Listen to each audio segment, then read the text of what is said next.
Қайырлы күн, құрметті көрермендер. Сіздермен бірге Central Asian Dream Talks подкасты және оның модераторы мен Шакирова Меруерт Ертлеуқызы.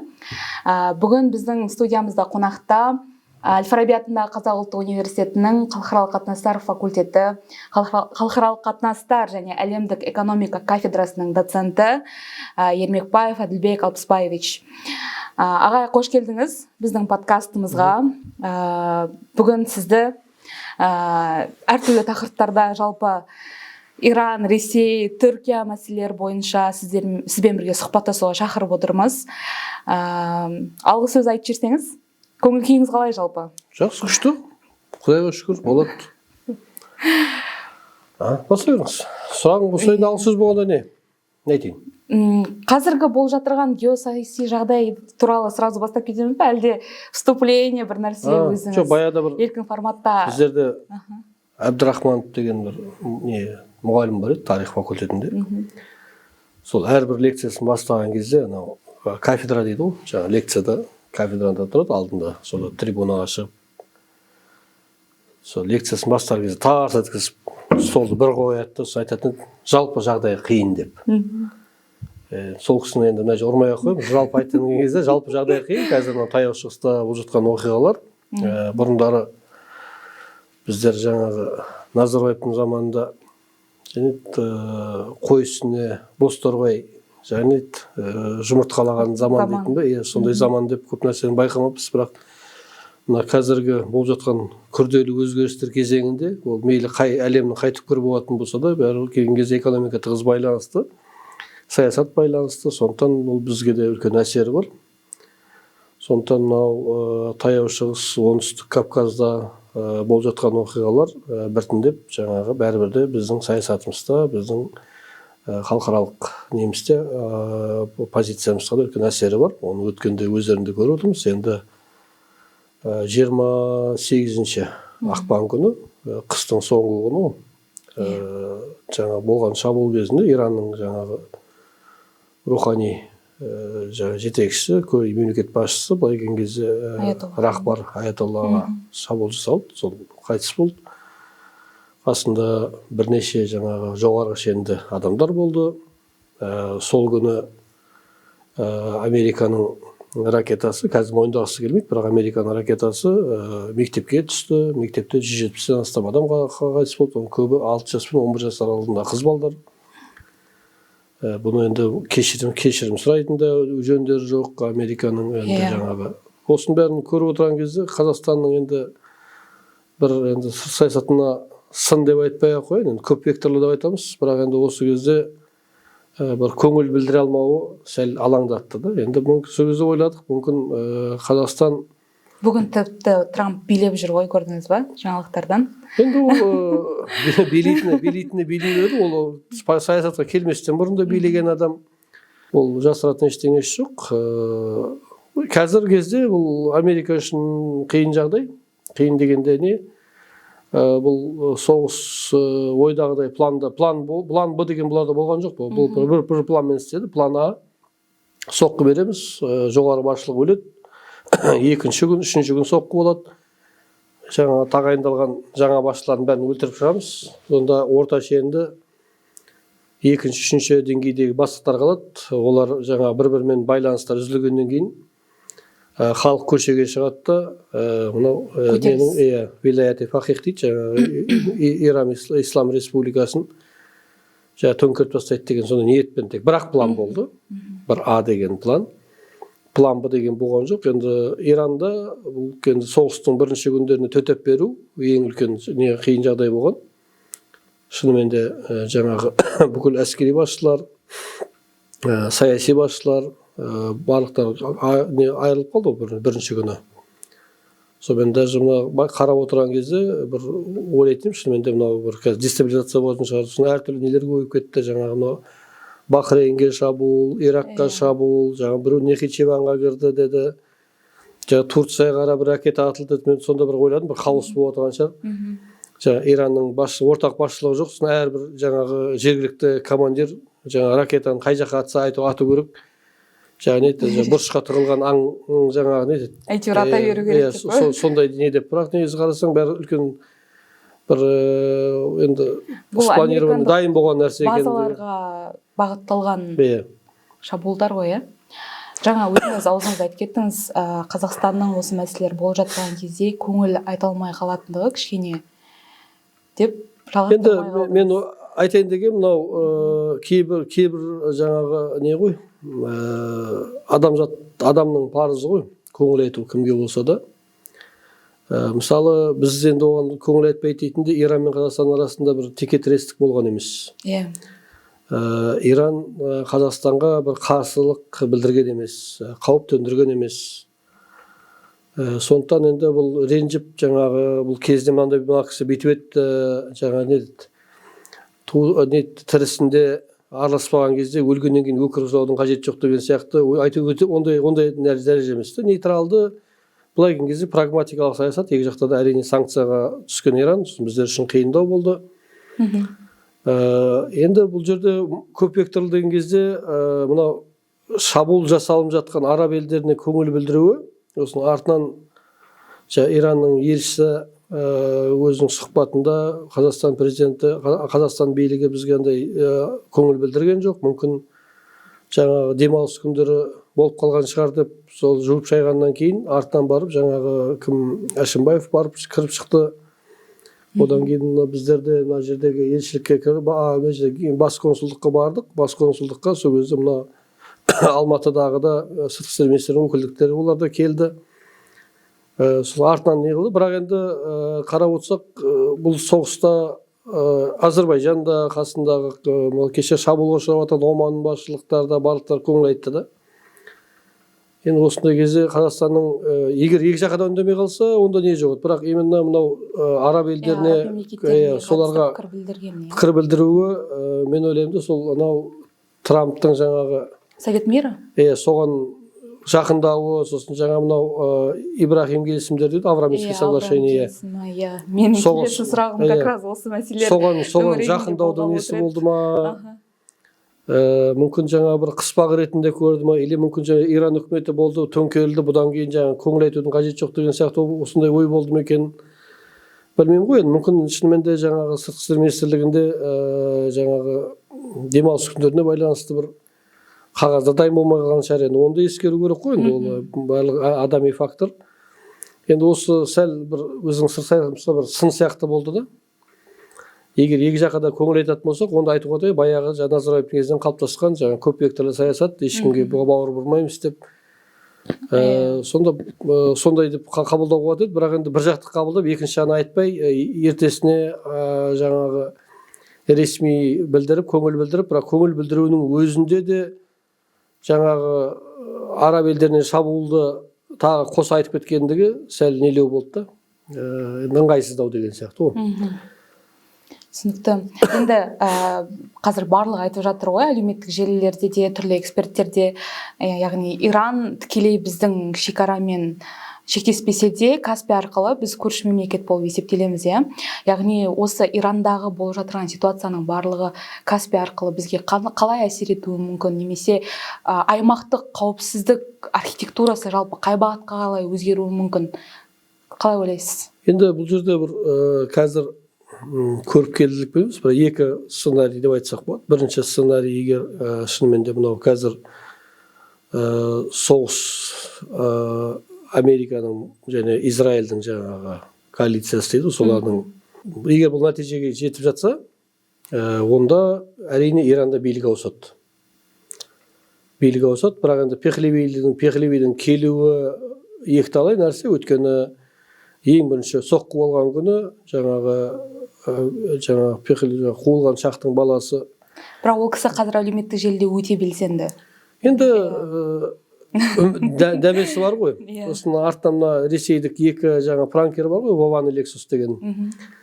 Солардың пранкіне түсіп қалды ғой. Бұл жаңағы Германия канцлері Мерцтің атынан сізге байланысқа шығып жатырмыз деп, бұл жаңағы видео байланысқа шығып, сол жерде ана екі пранкер енді былай енді ақылды миы жететін адам болатын болса, бұны пранк екенін байқау керек. Өйткені Мерцтің көмекшісі менің атым Адольф дейді да, сөйтіп мына жеріне сәл мұрт қойып алған, жаңағы Гитлердің мұрты сияқты да. Енді сонда байқамады. Енді сол жерде айтқан сөздерінде енді мүмкін енді жаңағы қазір дипфейк деп шығуы мүмкін да. Бірақ сода айтқан сөзінде не бар, жаңағы мен бәріне көнем, билікке келсем болды деген да. Сосын мына Иранда балдар қайтыс болды, жарайды, ол жаңағы билікті айтпай ақ қояйық да. Балдар қайтыс болды. Сол адамдар қайғыра көңіл айтамын деген не жоқ та, тек көшеге шық. Біздің кейбір жаңағы біздерде де бір бар, осындай саясаткерлер бар. Әсіресе қаңтардың алдында, қаңтардан кейін осындай сәл бір әлеуметтік қиындық болып қалса, жаңағы көшеге шығыңдар, өздері сыртта отырады да. Сосын жаңағы көшеге шығыңдар таяқ жейтінде үш жерде жүргендер, өздеріне түк болмайды. Сол сияқты енді өзі Америкада отырып, жаңағы көшеге шығыңдар деп, ана декабрьдің аяғы мен январдың басында халық артынан сеніп шықты ғой. Мен жаңағы 8 январ күні келемін деп өзінше уәде беріп, бүгін жаңа үлкен протест жасаңдар деп халыққа артынан қырып салды ғой билік оларды. Сонда жаңағы 2 американ солдаты қайтыс болды деп айтып еді, соларға қайғыра көңіл айтамын деп айтты да, бірақ мына қайтыс болған балдар жайында бір сөз айтпауы, ол оған ешқандай авторитет бермейді. Сосын екіншіден, бұл жерде үлкен қателік жасап қойған Американың рақпар ауырып жатқан адам. Жасы 87-ге келді. Ауырып жатқан адам, енді бір нелер бойынша, деректер бойынша жаңағы жаман ауруға тап болған дейді. Сонымен енді қысқа дейін енді мүмкін болар еді, мүмкін болмас еді. Сосын нақты оның қасына жүретін жаңағы орнын басады деген адам жоқ екенді көрініп тұрды. Ешкімге өсиет ретінде мынау болады деп жаңағы енді ешкімді дайындап жүрген жоқ. Немесе баяғы советский жаңағы не бойынша кто командует жаңағы похоронами, тот и следующий жаңағы лидер деген ырым бар еді, ондай да болған жоқ. Сонда мына рахбарды қасиетті ораза айында өлтіруі бұны шахид қылды да, шахид қылды қоғамның көзінде. Сосын жаңағы мектепке шабуыл жасалған соққы бұл Иран қоғамын алдында бір ай бұрын болған проблемалардан қазіргі проблемаларға, болып жатқан проблемаға басқаша қарауына себепкер болды. Мысалы енді қазір әлеуметтік желілерде былай қарап отырам, кезінде январ кезінде көп негатив жазады Иранға қатысты. Ойбай, мына молдалар халықтың дамуына бермейді деп. Өткенде не деді айтқам, біледі ғой, Жан Дүйсенбекович болғанда айтқам, қашаннан бері демократияны юбканың ұзындығымен өлшейміз деп. Иранда 79-да демократия болған дейді. Не демократия деген кезде сол қысқа юбкаларды көрсетеді. Мәселе ода емес қой.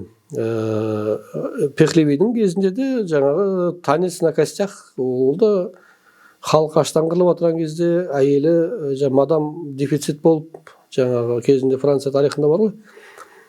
Мария Антуанетта мадам дефицит деп айтатын, бүкіл қаржының барлығын өзінің жаңағы киімдеріне, әшекейлеріне жұмсап, жаңағы не деді, өзінің гардеробын байытумен айналысқан. Шынболат деген қазақтың жақсы бір несі бар еді кезінде, ақыны, содан соң сөзінде бар ғой. Кімге керек жалмен жая жегенің, бауырларын қылтамақ болып жатқанда деген. Сол сияқты ол үлкен той жасап, оған пәленбай әншіні шақырып, сәнденгеннен не пайда, халқы аш болса. Сосын одан кейін екінші мәселе, Пехлевидің кезінде түркі тілдес халықтарға көп қиянат жасаған. Түркі ат есімдерді қоюға тыйым салған заңды мына 25-ші жылы мына қазіргі президент келген кезде шығу тегі Азербайжандық қой қазіргі. Соның кезінде ғана атпен жасады. Оған дейді, мысалы көп қазақтар бар, әлі Иранда туған, өзінің былай аты мысалы азамат деп айтса, біз халық өздеріміз арамызда. Бірақ документ бойынша басқаша аты. Бірақ Түркияда, Өзбекстанда да бар емес пе ондай практика? Енді жоқ, атқа қатысты практика жоқ қой. Оғли деп өзгертетін бар Өзбекстанда да, оғли деп айтатын да, вич дегеннің орнына. Бірақ түркі аттарды қоймау деген. Мысалы менің атым Әділбек болатын болса, мен Иранда болатын болсам Әділжан болатын едім да. Бек деген түркі ат болғаннан кейін қойдыртпайды. Мысалы азамат дегенде былай келген кезде басқаша бізде бір неміз бар, туысымыз бар, аты азамат, бірақ паспорт бойынша Зияла. Азан шақырып қойған аты азамат, бірақ паспортын апарып берген кезде Иранда ондай ат болмайды деп жаңағы қойған. Сосын тағы да басқа ағайындарымыз бар, мысалы Мұхаммад Юсуп дейді аттары. Сол жаңағы парсы манераға неге жаңағы араб дінге діни неге мақамға қарап соған арнап қойып қойғандар. Енді Пехлевидің кезінде де ондай не болсын жақсылық болған жоқ та. Енді мынау кімнің жасаған қателіктер, Американың қателігіне қайтып келетін болсақ, Пехлевиді билікке алып келем деген кезде бұған халық толық қолдау көрсете ме, көрсетпей ме деген. Одан кейін Иран 47 жыл болды ғой, өткенде 10 февраль күні, 10 февраль, былай 22 бақман ғой Иран календары бойынша, ислам революциясының 47 жылдығын тойлады. Соған келген кезде 47 жылдан бері кәдімгі ішкі жүйе қалыптасқан, мемлекеттік жүйе бар, ол жерде сосын барлығын аятоллаға қарсы деп айтуға болмайды. Ол 90 миллион халықтың енді ең кем дегенде 10 миллионы бәрібір аятолланы қолдайды. Сондықтан бүкіл бәрі халық қарсы деген нәрсе бұл. Бұл енді мынау демонстрация жасау, көшеге митинг жасау деген мынау цветной революцияның несі ғой, технологиясы ғой. Егер мысалы кішкентай алаңға бір 10 мың адамды алып шықсаң, сонымен сырттан камерамен түсірген кезде, дрондармен түсірген кезде көп адам шыққандай болады да, бірақ енді сол 10 мың адамды жаңа мемлекеттік масштабта немесе бір қаланың масштабында салатын болсаң 10 мың адам түк емес. Бірақ бұл психологиялық эффект береді. Сондықтан енді мың жерден қанша қалада адам көшеге шығып жатыр деген өзіне де, мысалы жай өткенде январский көп нелер болған кезде, Иранда жағдай болған кезде, оның бүкіл Иранның халқы аятоллаға қарсы дегенге келіп көрінеді, бірақ енді ол емес. Көп емес қой. Классический пример, мысалы Украинаны айтуға болады, кезінде Майданға мейлі Киевте сол кезде жаңа Януковичке қарсы 2 миллион адам көшеге шықты деп айтқан өзінде де, Киевтің халқының өзі 5 миллион да. 5 миллионнан жаңа 1 миллион шал кемпір бала шаға деген алып тастайтын болатын болсақ, жартысы бәрібір Майданға шыққан жоқ. Сосын даже 2 миллион Киевтің өзі 5 миллион барлық қарсы деген өзінде, сол кезде 48 миллиондық Украина халқы үшін бұл да көпшілік болып білінбейді да. Өйткені онда психологияда бар, агрессивный меньшинство и пассивный большинство деген бар да. Соның бұл осыған, мынау цветной революцияның технологиясы осыған негізделген. Сосын енді жаңа мына кімді аятолланы өлтіргеннен кейін халық қанша дегенде әрбір ойлаймын, кейбір кезген халықта бар, өзінің тағдырын өздері шешкісі келеді.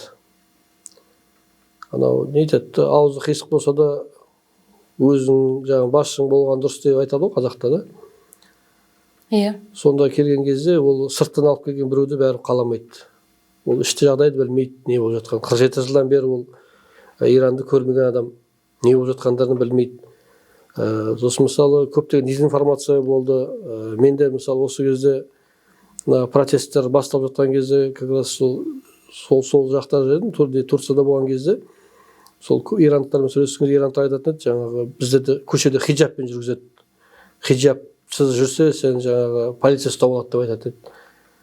Сосын мен былай қарасам, 22 жылы әрине протесттер болды. Ол кезде хиджабқа қатысты ана бір қыздың жаңағы хиджабты шешкеннен кейін оны апарып полицияға апарған, сол жерде апарып жаңағы бұл қызды қинағаннан кейін қыз өліп қалғанын білеміз сол жағдай. Артынан үлкен протесттерге алып келді, толқуларға.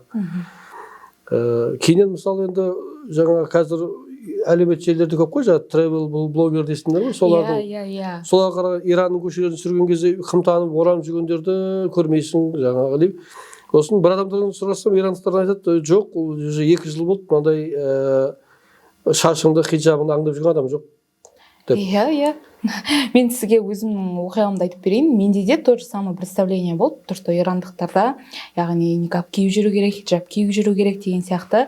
Мен Грузия мемлекетінен барып, Казбеги деген жерге барған болатынбыз. Сол жерде ирандық парочка, молодая парочка, бізбен жасты. Олар жүр, виноны ішіп жүр спокойно. Енді мысалы олар тіпті свинина жеген жемеген есінде жоқ, бірақ вино ішіп, коньяк ішіп, бізбен бірге сол жерде жүргендерін білемін да. Мен сұрадым, сіздерде сонда ешқандай запрет жоқ па? Мысалы біздің информациялық поляда тіпті Иранның адамдары баяғыда КСРО-ның мемлекеттегі адамдар сияқты тіпті шетелге шыға алмайды деген бір түсініктер болды да. Мен сұраған кезде сіздер осылай жүресіздер ма дегенде жоқ, бізде барлығы нормально, бірақ бұның барлығы американдық жаңағы ақпараттық сондай жаңалықтар деп айтқан болатын еді маған. Сол мысалы бізбен жасты адамдардың айтқан пікірі болған. Қазір олардың тек ана бір мен не жоқ мындай карточкалары көп жүйелерге байланбаған. Мысалы онлайн сатып ала алмайды көп заттарды. Өздерінің маркетплейстерінен ала алады. Бірақ мысалы мына Турцияда немесе карточкалар өтпейді, визаға Swiftке байланбаған. Виза карталары деген жоқ, сондай сияқты. Бірақ өзінің платежный системасы бар, мына Ресейдегі Мир деген сияқты. Сосын былай шетелде жүрген кезде оларға тыйым салып жатыр, немесе оларды кіргізбей жатыр деген тоже естіген жоқпын. Енді мына ақпараттық не ғой, сода енді мен әлеуметтік желілерге тоқталдық қой, сода ең январдың кезінде әлеуметтік желілерде осы ол молдалар үйтіп жатыр, бүйтіп жатыр дейді. Енді мына соңғы қарап отырсақ, бұл жаңа аятолланың жаңағы өлтірілуі, одан кейін мына мектепке бомба түсуі, одан кейін жаңа адамдардың қайтыс болуы, соғыс болғаннан кейін болады ғой. Мына қоғамдық пікірді сәл өзгертті. Мен түндегі жаңа белгілі мындай батыстық нелердің ақпарат құралдарының жаңа әлеуметтік желілердегі парақшаларындағы комментарийлерді көрем. Олар мысалы ең негативный комментарийлерді көбін удалить етіп отырады да. Соның ішінде мысалы кеше жаңағы Израильға қатысты өздерінің жаңағы тілеп алғандарын Америка мен Израильді қолдамайтын комментарийлердің көбін удалить етеді. Немесе қолдан жасалған жаңа накрученный нелер бар, комментарийлер бар. Мысалы несі лайктары жаңағы өте аз, бірақ соларды жоғарғы бірінші қойып қояды. Ондай технологиялар бар. Енді қазір Америка ойлағандай бәрі жақсы болатын болса, мына көптеген фирмаларға, әсіресе мынау аэрокосмический съемка жасайтын компанияларға данныйларды обновить етуге, оны интернетке ашық түрде жариялауға тыйым салуы. Сонымен қоса жаңа араб елдерінде және Израильде мына болған соққылардың зардаптарын әлеуметтік желіге салуға тыйым салуы көрсетілгеніне қарағанда жағдай онда айтарлықтай мәз емес. Сондықтан енді әрине бұл соғыс ешкімге де керек емес, бірақ енді жаңа айттық қой, Америкада план Б деген болған жоқ, барлығы ойлады, соққы береміз, басшылығы ойлайды, халық қараусыз қалады, көшеге шығады. Сосын жаңа ғанақтан аятолла кеткеннен кейін мына Пехлебе келеді, бәрі аэропорттан бай аятолланы қалай күтіп алды, 79 жылы. Сол сияқты бұны да күтіп алады, по сценарию сонымен келеді да, бұл Ресеймен, Қытаймен жасаған келісімшарттарын бәрін жоққа шығарады, жаңағы Хезболланы, осы хуситтерді қолдауына тыйым салады, сосын кісерді таратады, Басиджа деген бар, оларды таратады, жаңағы либерализм орнайды, сондай план болды. Енді бізге қандай қауіп деген келдік қой, жаңа кетіп қалыпсыз қалысқа. Енді бізге енді екі сценарий. Егер Иранда билік ауысса, биліктің орнына жаңағы батысқа жақындар келетін болса, онда бұл Американың Каспийге тікелей доступ алуына мүмкіндік. Мүмкін біздерге жақсы шығар, бірақ бұның егер деген жағынан жақсы болуы мүмкін. Енді жақсы шығар деген кезде мындай қазір бір не ғой, бір позицияны айтсаң ой дейді, орыс құл дейді, анау десең путиншіл дейді. Былай келген кезде конкуренция келеді да. Яқтан қазір Ресей мен Қытайдың басқа альтернатива жоқ болып тұр. Кезінде мен айтқан мұны геосаяси локдаун деп. Локдаун деп айтқан, жаңағы пандемия кезіндегі жақсы термин еді ғой. Геополитический локдаун, временная изоляция. Ауғанстанда Америка күштері тұрған кезде орталық Азияда үшінші жаңағы күш орталығы бар еді. Ауғанстан кеткеннен кейін бізді Қытай мен Ресейдің қыспағанда қалып қойды да, бұл геосаяси локдаунға түсіп қалдық деп айтқан болатын. Сол локдауннан шығуға мүмкіндік. Сосын жаңа Иранның порттарына санкция алынады, сосын жаңа Қазақстан неге Ормуз жаңағы несіне бұғазына Парсы шығанағына жол мүмкіндік бар деген перспективалар көп қой. Бірақ ол перспективалар қазіргі үкіметпен де бізбен келіссөздер болған еді ғой негізі. Енді келіссөздер бар ғой, бірақ келіссөздер болғанда Қазақстан не істей алады? Аяқ санкцияға салып қалған. Кішкене мүмкіндіктері кеңейетін еді ғой деген пікір Жоқ, ма? қазіргі үкімет болатын, қазіргі үкіметпен келісім бар ғой, бірақ Чабақарға шығатын, жаңағы Бен Бандарға шығатын жолдар бар ғой, бірақ олардың бәрі санкция ғой. Сосын санкцияға салынған порттарға мысалы көп адам кіре алмайды. Кезінде мынау не болды? Қазақстан паршыған ана мұнай сатады дейді, сонда мен қызық көзім таңғалады қалай деп. Мына Иранның солтүстігі мен оңтүстігі арасында үлкен не бар да, кедергі бар да, мұнай шығатын жақтар бәрі оңтүстік жағында. Бірақ Иранда мына көлік жүйесі дамығаннан кейін өзінің мұнайын солтүстікке апарып тасымалдау қиындау да. Соған Каспийден біздің мұнайды алып, сол солтүстік өңірлерге бензинмен қамтамасыз етеді да. Сондай көлемде оңтүстік өңірден біздер 2 миллион тонна мұнай беретін болсақ, оңтүстіктен 2 миллион мұнайды Ормузда кемеге тиейді да, жаңа Made in Қазақстан деген наклейканы жабыстырады да, соны нарыққа таситын. Оған да тыйым салып тастады. Оны да көп көріп қойды, жаңа санкция салып. Енді санкция алынатын еді, келетін еді. Енді бұның екінші жағы бар. Енді бұны көбі жақтыра бермейді, жаңа осыны айтсам ойбай, сен жаңағы ананың сөзін сөйлейсің деп. Әрине Американың бұл жерге келуі, ана бізде осы жерде дәстүрлі отырған екі негізгі игрок бар, Қытай мен Ресейге ұнамайды. Сондықтан Орталық Азия мынау ненің яблоко раздораға айналады деген.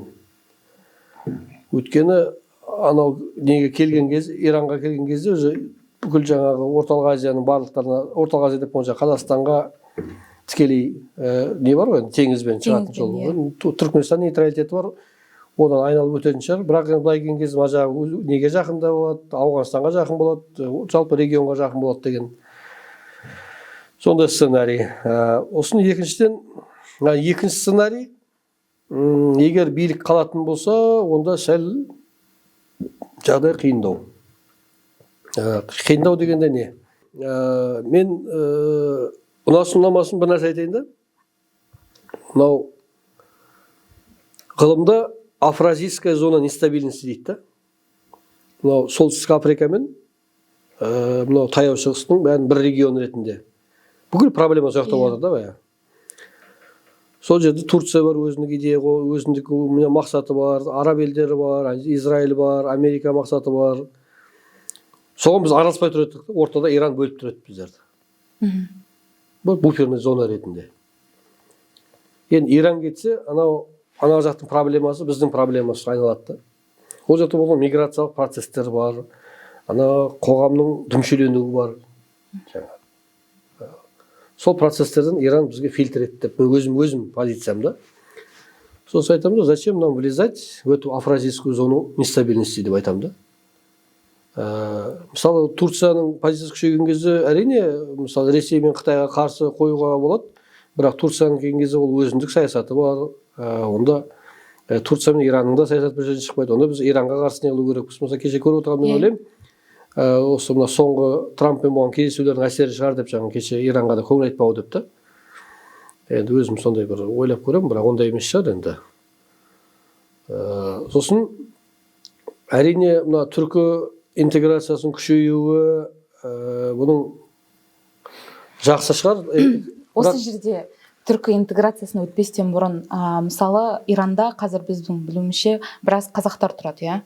Және Иранда 30 миллиондай ақпараттармен 15-30-дың аралығында деп береді, нақты цифра жоқ. Әзірбайжандықтар бар. Осыған байланысты қандай пікір білдіре аласыз? Бірақ менің білуімше әзірбайжандар туралы Ирандағы екі түрлі көзқарас бар. Әзірбайжан үкіметі бұғаларға қатысты жаулап алу саясатын немесе қосып алу саясатын кейбір әзірбайжандық эксперттер құптамайды дейді, кейбіреулері жоқ. Наоборот, ол керек нәрсе. Наоборот, Ирандағы көтерілістер, азаматтық соғыстың болуы на руку деген сияқты пікір білдіріп жатыр да. Осыған байланысты Иранның фрагментизациясы бұл үлкен хаос. Бұл тек қана бұл жерде 90 миллион халықтың айдауызда 20 миллионда Әзірбайжан бар дейді. Одан бөлек белуждар бар, бұлыш дейді қазақтар. Белуждар бар, түркмендер бар, қазақтар бар. Сол түркмендермен бірге не алады, бір қоғамдастықта. Қазақ ауылдар көп емес, бірақ баршылық. Сол түркмен ауылдармен сол Голестан, Горганда. Сосын одан бөлек арабтар бар. Сосын жаңағы нелердегі бар, басқа Иран тектес халықтар бар, тілдері жақын, күрттер бар. Күрттерден бөлек Азербайжан түріктер бар. Сосын жаңағы арабтарды айтса, сосын жаңағы лур дейді, сосын жаңағы мынау нелер Азербайжанда тұратын халықтар бар, атын ұмытып қалдым. Бай көп. Парсылардың өздері бар. 2009 жылы Ахмадинежадтың кезінде үлкен дүмпулер болды. Сол кезде осы картаны ойнағысы келді. Этнический картаны. Сода митингке адамдар шыққан кезде жаңа Иранда болып жатыр. We are Turks деген лозунгпен. Қарап отырсаң, сонда бұл да бір не болды. Артында бір саяси ойын бар деген да.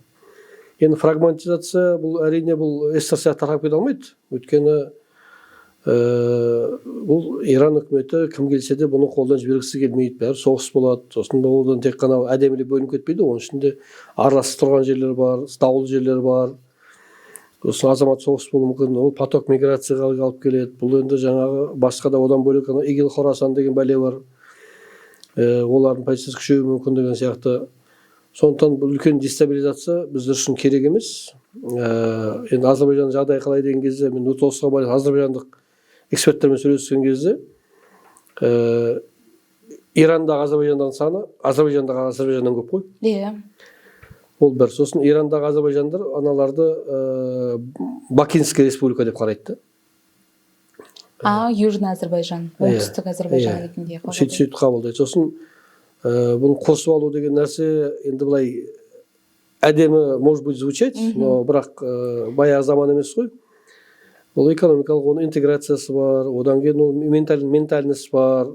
Ментально, бірақ ол азербайжандықтармен қазіргі Азербайжан республикасындағы азербайжандықтар екеуі екі түрлі ғой мүлдем. Екі түрлі болғанда енді 70 жыл бойы бөлек ортада өмір сүреді ғой. Северный Корея мен оңтүстік Кореяның корейстер сияқты шығар да бір примерно. Мысалы солтүстік жағы жаңа Кеңес одағының құрамында зайырлы басымдау.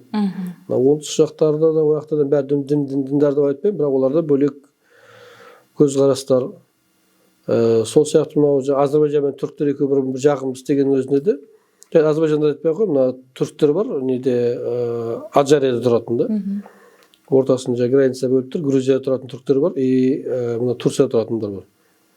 Жақын ағайындар кезінде бөлініп қалған, солардың да айырмашылықтары бар.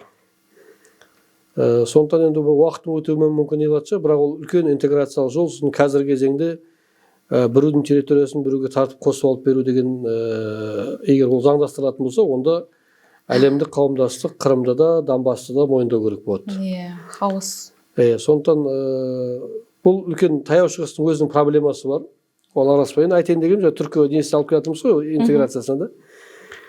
Түркі интеграциясы бұл пан идея дейді ғой.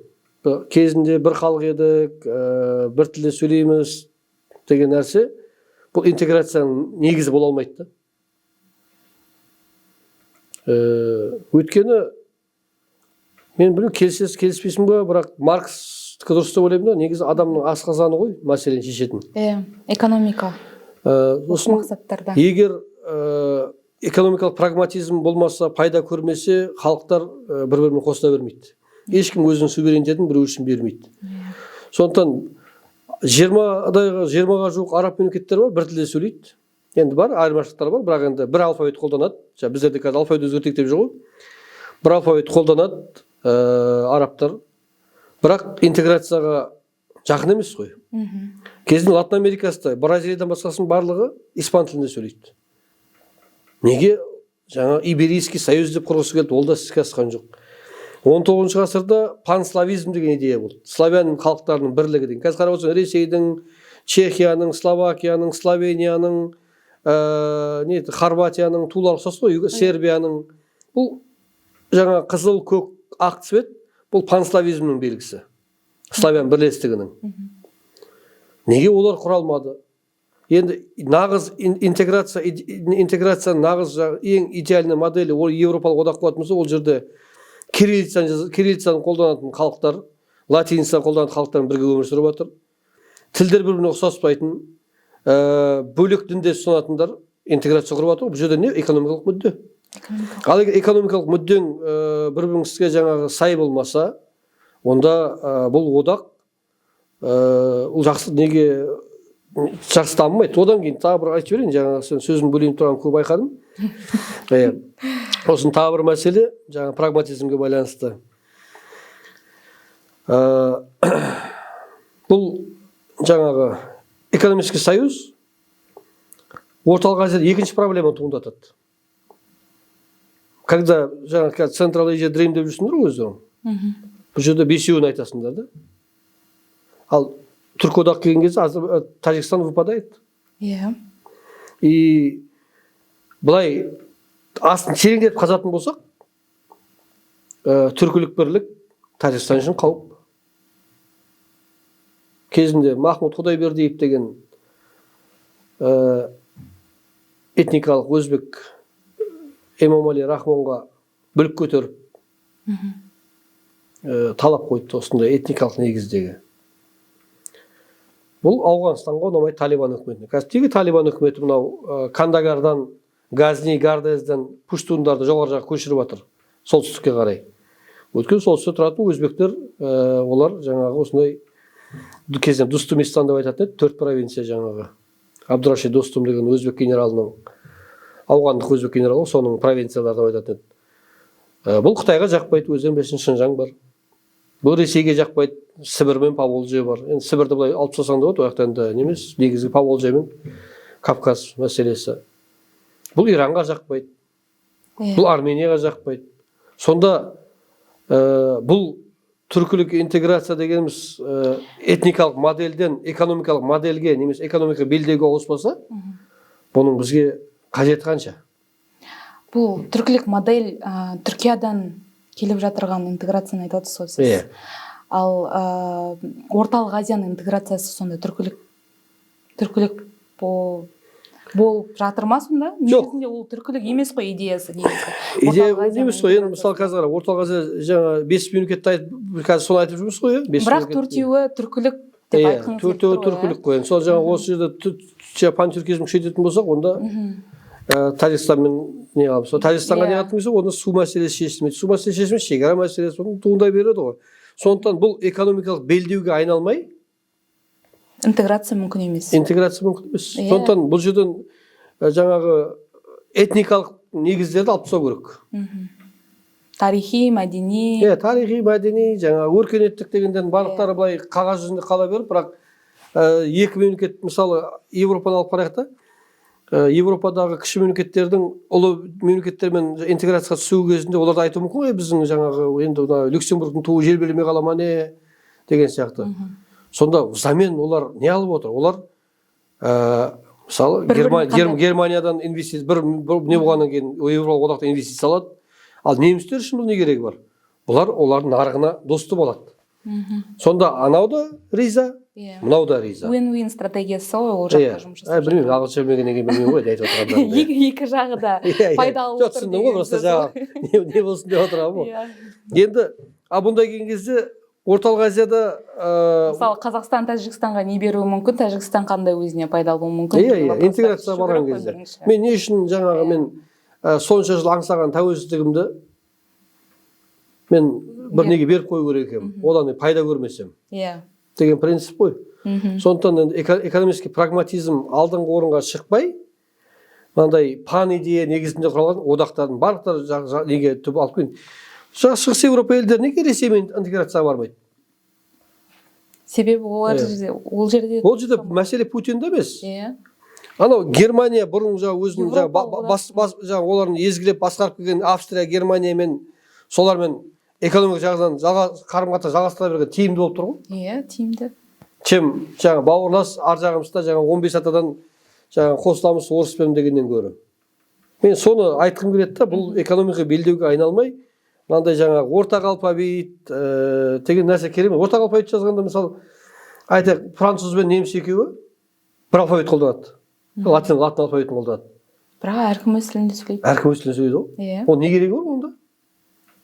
Ақша жіберіп, ақша құртып, оны ол бәрі өткенде бір жаңағы айтпай ақ қояйын, өздеріңіз де көрдіңдер, бір жаңағы бір атақты ғалымыз айтады, түбінде бір ортақ түркі тілі болу керек дейді. Айналайын. Бөлініп ұлттар деген өз алдына шығып жатқан кезде қайтадан баяғы заманға қайтып келмейді ғой. Тіл болатын болса, кімнің тілі болу керек? Осыған байланысты жаңағы біреу айтады, түріктер көп қой, түрік тілі болу керек дейді. Олар 70 миллион ғой дейді. Ал сонда енді онда лингвистический талдау жасайық. Кімнің тілінде түркі сөздер көп деп? Иә. Ондай болса Өзбекстан бірінші орынға шығады. Өзбектерде де сөздердің басым көп бөлігінде мысалы біздерде де бар, біз байқамаймыз, парсы тілінен, араб тілінен келгендер.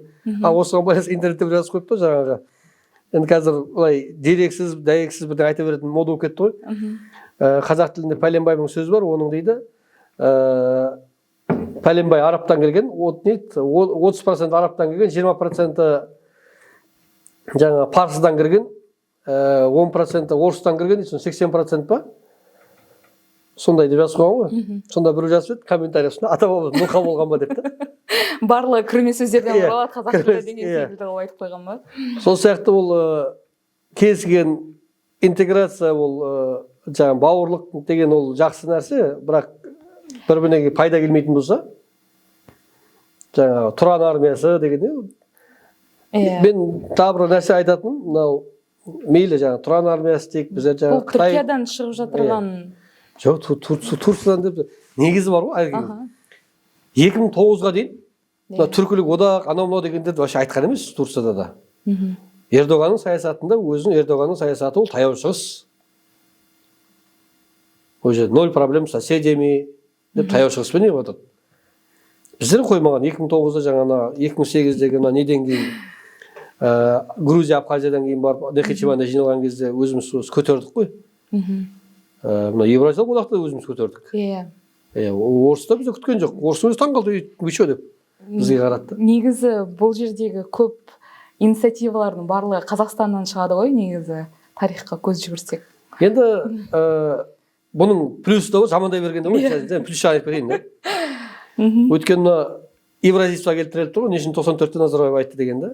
Өйткені 94-ші жылы қайтып келейік. Мына гректерде жақсы сөз бар. Грекшесі айтпай ақ қойын, көп біле бермейді ғой грекше. Каждый мнит себя стратегом, видя бой издалека дейді. Алыстан қарап тұрған кез бәрін өзін жаңағы келген кезде жаңағы кім Криштиану Роналду гол сала алмай қалса, қисық аяқ, жаңағы қисық көз деп айқайлайды ғой. Сол сияқты сырттан қараған бәрі оңай болып көрінеді. 94 жылға айтып кететін болсақ, жағдай қандай еді? Оңтүстігінде Ауғанстанда азамат соғысы жатыр. Солтүстік альянспен Талибан қырылып жатыр. Мына жағында Иран санкцияда жаңағы Рафсанджанидің үкіметі ол кезде. Иран санкцияда, Қытайың қазіргі Қытай емес. Ол кезде Қытай жаңағы мындай шырпа түреп жасайтын жаңағы сондай Қытай, әлем нарыққа ашылмаған. Сенің соңғы 2 ғасыр бойы экономикаң Ресей империясына кейін Совет үкіметіне байланып тұрған кезің. Дезинтеграция процесі басталды. Ресейде Козырев жаңа министр иностранных дел, премьер-министр Гайдар, президент Ельцин бізде баласт деді. Сендер менің аяғыма жабысқан бәлесіңдер, сендерден құтылсам мен Европаға тез жақындаймын деді. Енді осындай біз қиын қыспақ кезеңде нан жеу керек қой. Сосын ұсынған идея. Ол заманында дұрыс идея болды. Актуальный идея. Өйткені сен кіммен аласың?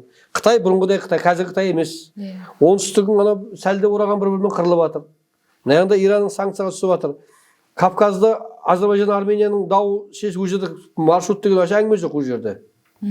Сенің жолың бәрібір Ресейге. Ресей сен сен баласысың, сен керек емес грузсың деп итеріп жатыр.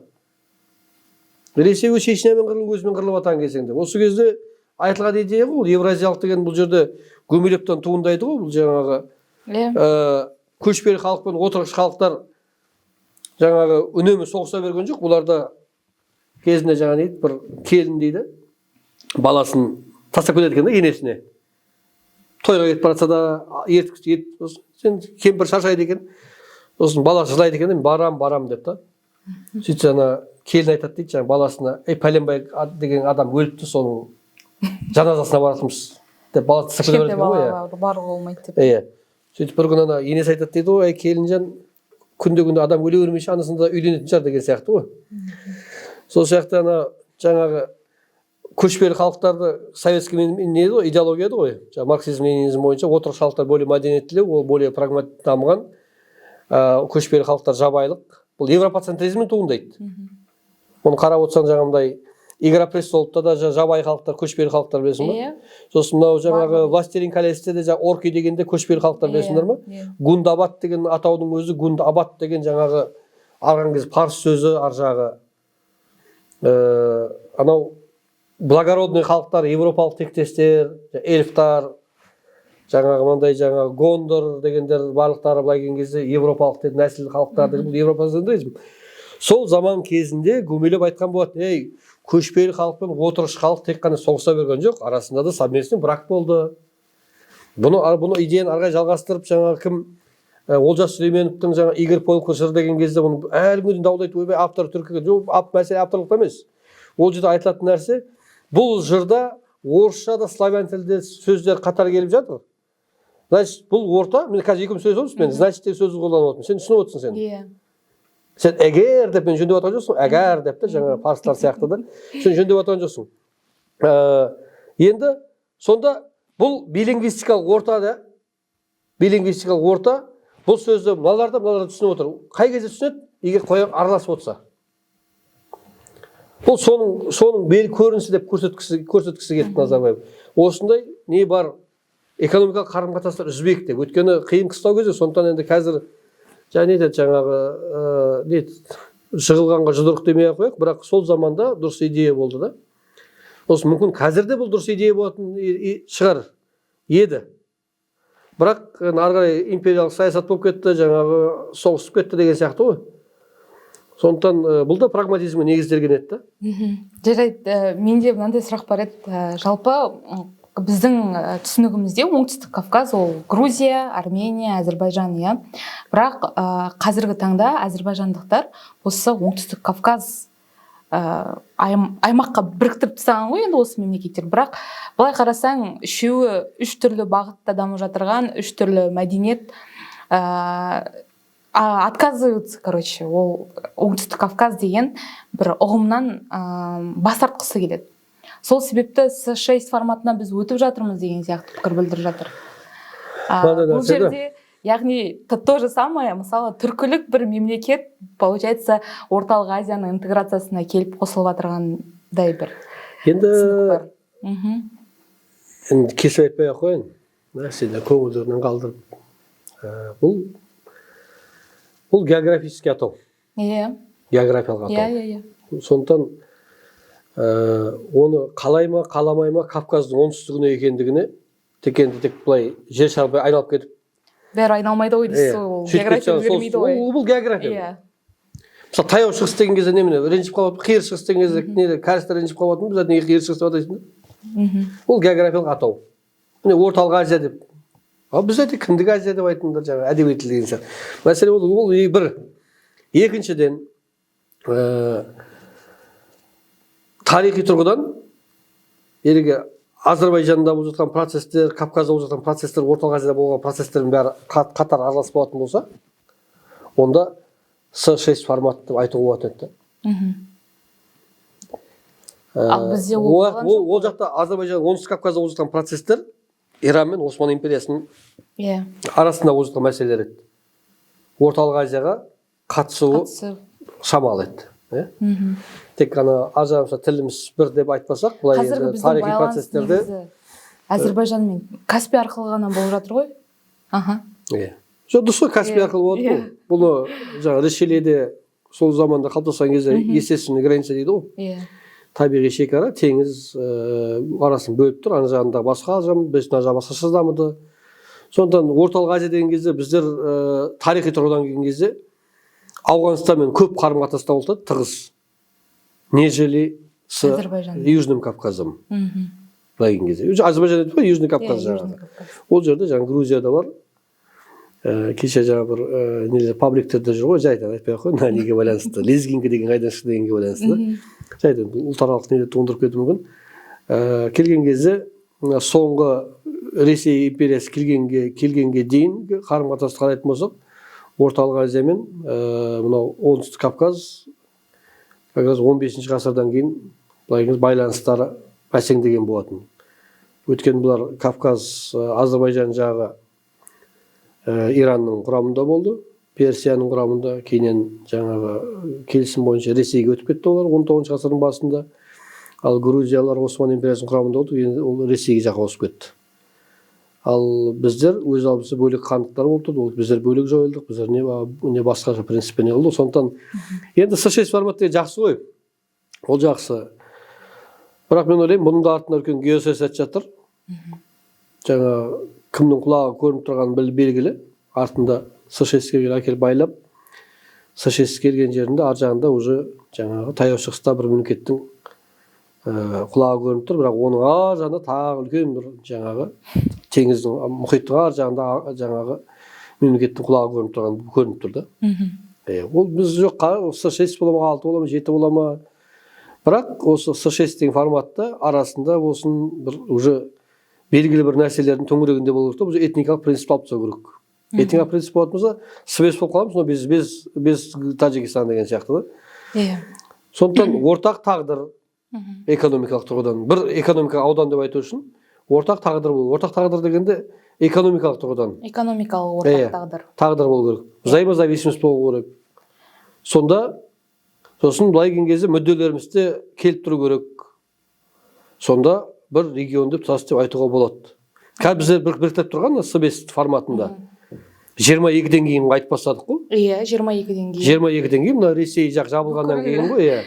Бүкіл транзит хабтардың барлығы жабылған. Содан кейін ғой айтылып тұрған нәрсе. Ал оған дейін С5 деп ешкім айтқан жоқ қой. Орталық Азия одағын құрысы керек, кезінде жаңа Карим Назарбаев, Ақаев үшеуі жаңағы мына жерде таудың төбесіне шығып жаңа туда тіккен ортақ одақ болады деп айтқан, іске асқан жоқ қой. Иә. Былай келген реально келген кезде. Сосын қазір конфедерация болып тұр. Өйткені мына Ресей жақ үстіне, ал ертең Ресейдегі жағдай реттелсе, Ресеймен жаңағы Европаның қарым-қатынасы реттелетін болса, маршруттар қалпына келетін болса, онда не болады деген. Сол үшін пока ол С5, С6 деген мода болып әдемі шығар. Бірақ енді ортақ не болу керек қой? Выгода болу керек қой, ортақ тағдыр болу керек, ортақ бір нәрсені көздеп тұру керек. Сонда айтуға болады. Бұл жерде жаңа С6 формат деп жатырмыз ғой енді. Бұлай қарасаң, осы middle коридор, орта дәлізден негізгі пайданы көретін, былайша айтқанда, Әзербайжан мен Қазақстан ғой. Және ол неше түрлі жаңағы топтардың мүдделері үшін жұмыс жасайтын транзиттік хаб ретінде қабылданатындай. Менің пікірімше. Неше түрлі топ деген жерде осы жерде сен нақтылап жібер. Мына жақта біз Қытай бар, жақсы. Мына жақта Европа бар. Кеше жаңа кішкентай қызым Қазақстан тарихын енді оқып жатыр да. 5-ші класс қой. Сода үйсін мен қаңларды өтіп жатыр екен. Сөйтсе мына жібек жолына бақылау жасады деген да. Иә. Сол заманнан келген кезде бұл жол Транскаспийский деген кезде бұл сол кезде бастап Қытай мен Европаның арасында байланыстырушы жол ғой. Бұл біздеріміздің өзіміздің нәрсе емес. Мен енді детерминизмге, география детерминизмге сәлен қарсы деп айтпаймын, бірақ кейбір идеялары дұрыс деп ойлаймын. Халық бұрыннан бері немен айналысып, сонымен айналысқан дұрыс деймін да. Ұлан байтақ территорияда біздің ата-бабаларымыз осындай жаңағы керуен жолдарының қауіпсіздігіне жауап берді. Соны жалғастыру керек. Бір логистика. Территория үлкен. Екіншіден, біздер мал шаруашылығымен айналыстық, мал шаруашылығы. Сосын үшіншіден, оңтүстік өңірлерде егін шаруашылық болды, егін шаруашылықта. Сондықтан ойлаймын, соның ішінде ең негізгісі логистика болып тұр, сол логистиканы соны қолға ала берген дұрыс деп та. Енді әрине пайда көретін, негізі пайда көретін, ең үлкен пайда көретін Азербайжан. Иә, Азербайжан. Барлығы барақта Азербайжан келіп тұрады.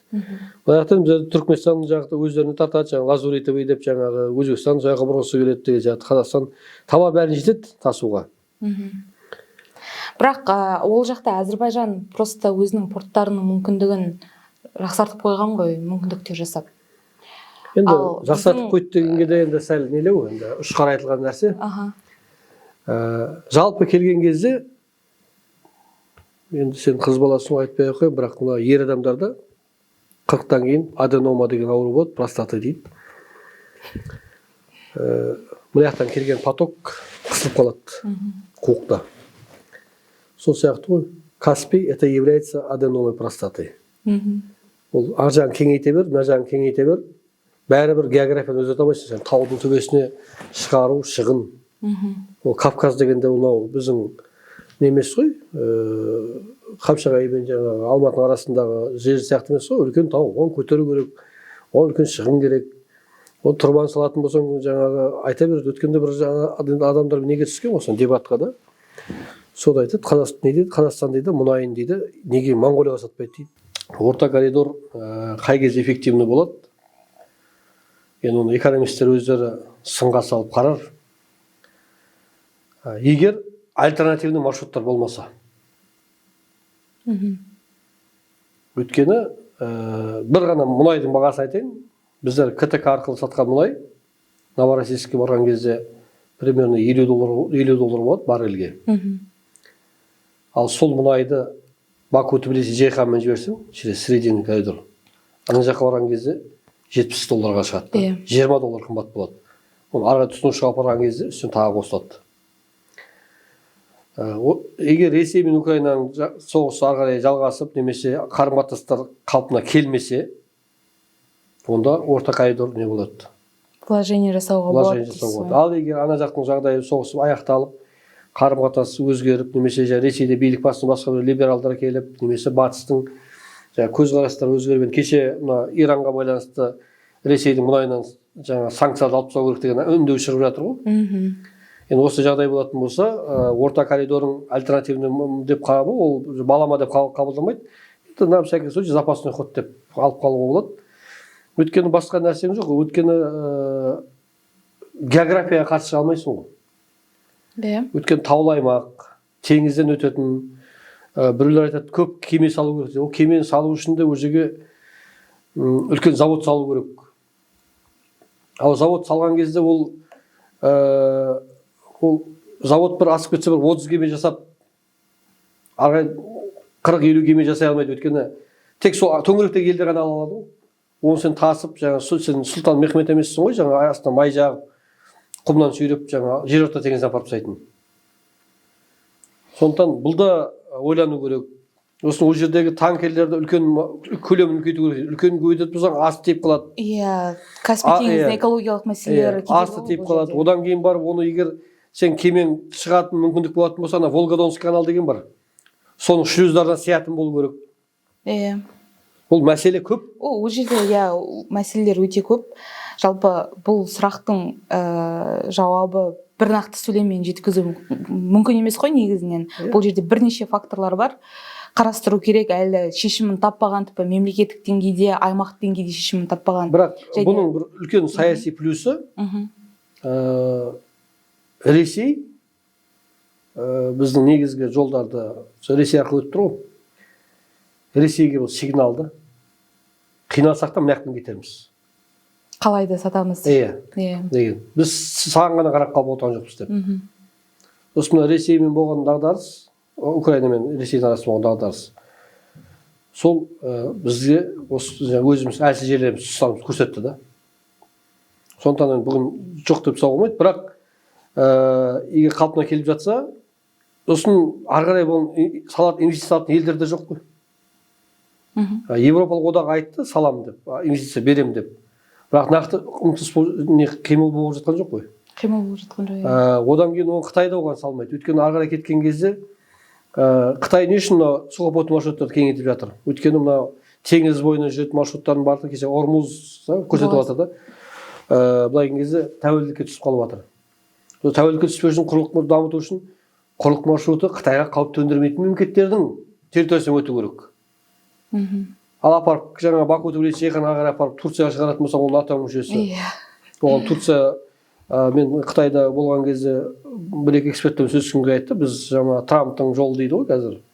Оған ақша салмаймыз, зачем это нам надо? Это приведет, оны 100 жыл американдар бақылайтын болатын болса, біз неге оған ақша салу керекпіз деген сияқты. Ертеңгі күні бәрібір Түркияға барып тірелген кезде уже біздің ықпалымыз болмай қалады деп отыр ғой.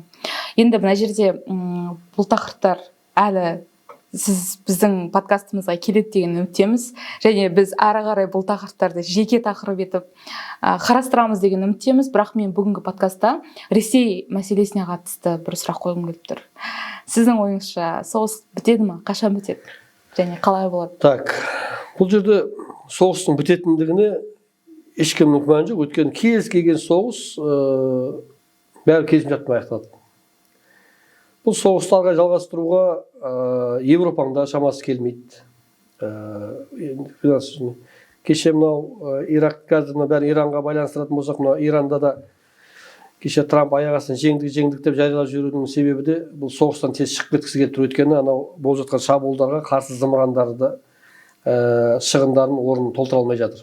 Өйткені соңғы 4 жыл бойы бұл қаражаттың бәрін Украинаға беріп отырды.